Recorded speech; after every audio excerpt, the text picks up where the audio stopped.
Chers auditeurs, nous parlerons à l'occasion de cet enseignement du chrétien face à l'alcool, face au vin. Nous avons choisi ce thème pour deux raisons principales. La première, c'est que le vin, comme nous le savons tous, l'alcool crée des ravages dans notre société et surtout en milieu jeune. Quand il nous arrive de rencontrer des jeunes qui sont en train de boire, la raison première, quand ils savent que vous êtes religieux, ils vous disent le premier miracle de Jésus fut la transformation de l'eau en vin. Et cela leur donne immédiatement carte verte pour se lancer à la consommation du vin. Et je m'amuse très souvent à leur poser la question de savoir est-ce qu'ils sont au courant réellement du passage. Je profite de l'occasion de l'enseignement pour leur dire que c'est dans l'évangile selon Saint Jean, chapitre 2, versets 1 à 12. Quant à la problématique de cette transformation d'eau en vin, beaucoup ne cherchent pas à entrer aux noces de Cana, beaucoup ne cherchent pas à entrer doucement dans la profondeur de la connaissance d'événements de changement de l'eau en vin. La deuxième raison est que plus de 440 passages bibliques mettent en scène le vigneron, la vigne et le vin. C'est quand même énorme. Et si dans la Bible on parle tellement du vin, cela nous pousse à savoir, nous invite à comprendre que c'est un élément important. Et pour aborder cela, nous le ferons en 3 étapes. Première étape, la mythologie grecque. Deuxième étape, la conscience du vin dans l'Ancien Testament. Et troisième étape, la conscience du vin dans le Nouveau Testament. S'agissant de la première étape qui est la conception gréco-romaine du vin, disons-le d'entrée de jeu que Dionysos, c'est le nom grec de la divinité du vin. Et le nom romain est Bacchus. Et nous avons dans notre littérature une expression pour parler des amoureux de la boisson, du vin en général. On parle de disciples de Bacchus. Et dans la mythologie grecque, cette divinité, Dionysos ou Bacchus selon la littérature romaine, était toujours entouré de nymphes, des orgies extatiques, de perversion sexuelle et en état d'ivresse.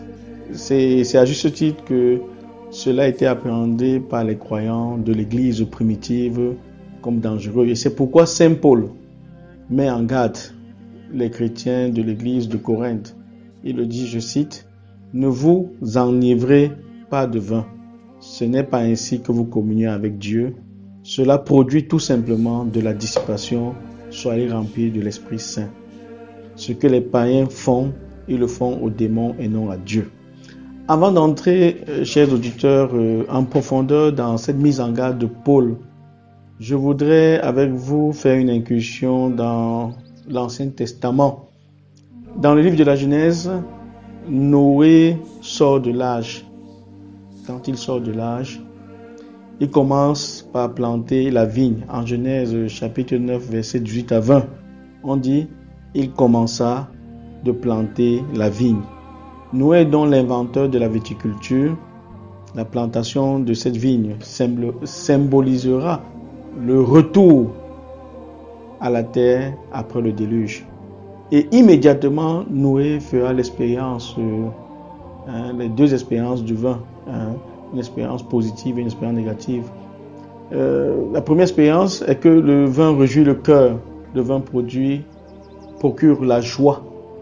Et il y a une large littérature qui parle du vin dans ce sens, comme un médicament contre le chagrin, le vin qui calme la colère, le vin qui fait dissiper la tristesse.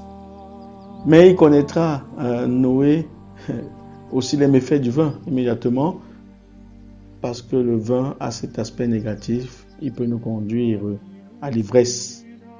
Et le livre de la Genèse, au chapitre 9, verset 21, dit ceci, « Ayant bu du vin, il fut enivré et il se dénuda à l'intérieur de sa tente.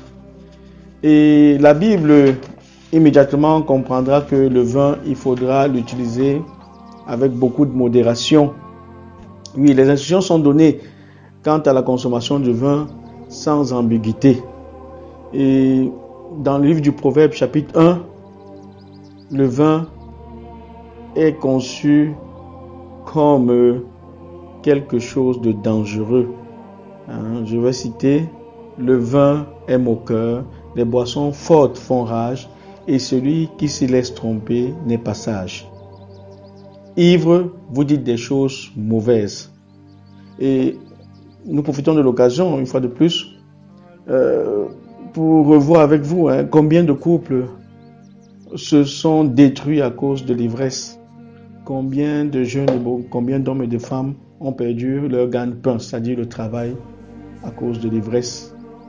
Et le livre de Proverbes au chapitre 23 donne ce conseil: écoute mon fils et sois sage, ne traînez pas avec des gens ivres. Tout ce qui s'ensuit au verset 29 semble être une bagarre de bar.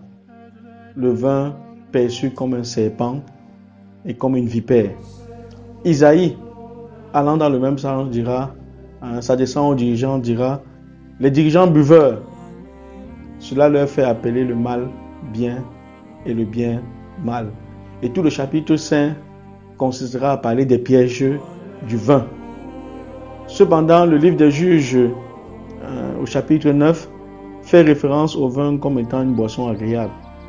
La tradition judaïque utilisera même le vin en médecine comme un antiseptique sur des blessures.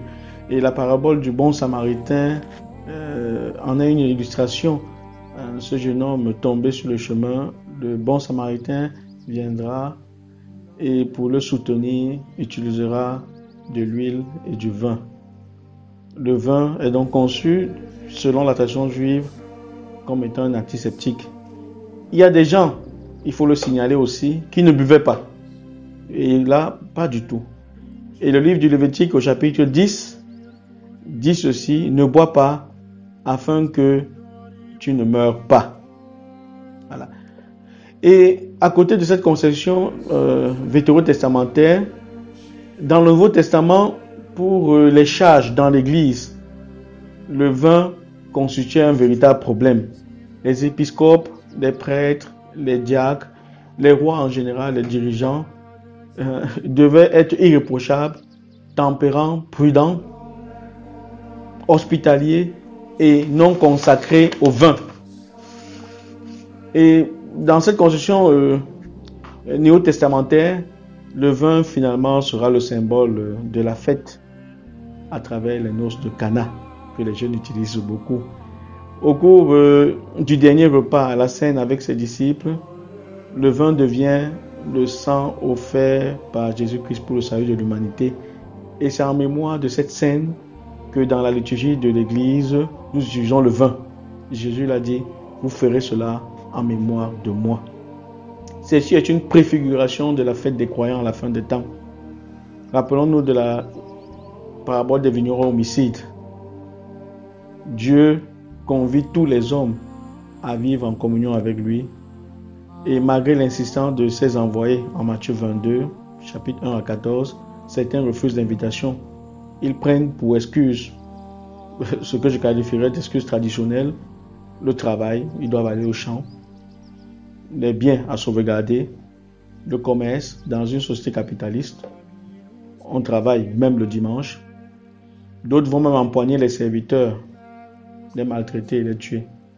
Et aujourd'hui encore, beaucoup de prêtres, beaucoup d'hommes et femmes qui annoncent l'évangile sont maltraités et même tués parce qu'ils invitent les hommes et les femmes de notre temps à cette fête du Seigneur. Ce qui est appréciable, c'est que d'autres y répondent à cette invitation à la salle de festin. L'un d'eux est expulsé parce qu'il n'a pas revêtu l'habit de noces. Et l'habit de noces, c'est uniquement revêtir le Christ. Et il s'agit dans cette invitation d'entrer à l'église et de se laisser transformer par l'évangile. N'entrons pas seulement à l'église comme des spectateurs, soyons invités par le Seigneur. Et en fin de compte, Il s'agit pour nous de comprendre que nous devons nous-mêmes être de bons vins pour nos frères et nos sœurs. Nous devons nous laisser transformer et être des moyens de guérison pour nos frères et sœurs qui souffrent. Que nous travaillons véritablement dans la vigne du Seigneur, c'est-à-dire nous devons procurer la joie.